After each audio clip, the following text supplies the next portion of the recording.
So আমি আমার বাড়িতে প্রথমবার আমার পছন্দের খাবারের মধ্যে থেকে একটা ফার্স্ট টাইম বাড়িতে ট্রাই করলাম। ফার্স্ট টাইম বাড়িতে হোয়াইট সস পাস্তা বানাবো। তো জানি না লাস্ট পর্যন্ত কেমন হবে, খেতে ভালো হবে কি হবে না, তো দেখা যাক কেমন হয় লাস্ট পর্যন্ত। তো আমাদের এখানে যেহেতু ব্লিঙ্কিট নেই, তাই জন্য আমি মোর মার্কেট থেকে অর্ডার দিয়েছিলাম। আমি দেখিনি ফ্রিজে দুধ ছিল, আমি আবার দুধকেও রিঅর্ডার করে দিয়েছি।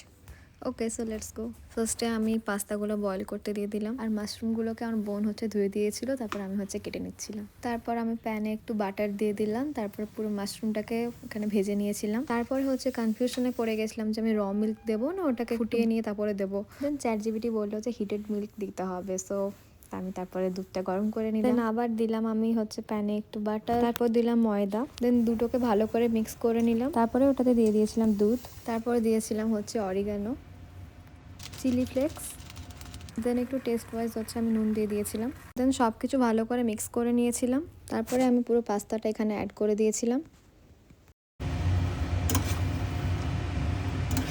দেন আমি একটু পাস্তা মশলা দিয়ে দিয়েছিলাম এখানে।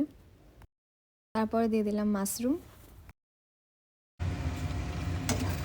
দেন আমি আমার রান্নার সোস টপারকেও অ্যাড করে নিলাম। সো ফাইনালি আমার পাস্তা এখানে পুরো রেডি হয়ে গেছে, দেখতেই পাচ্ছ যেরকম দেখতে হয়েছিল, ট্রাস্ট মি খেতেও ওরকমই হয়েছিল। তো তোমরা যারা বাড়িতে ট্রাই করতে চাও অবশ্যই করো, আর আমাকে কমেন্টে জানিও কেমন হয়েছিল। টাটা।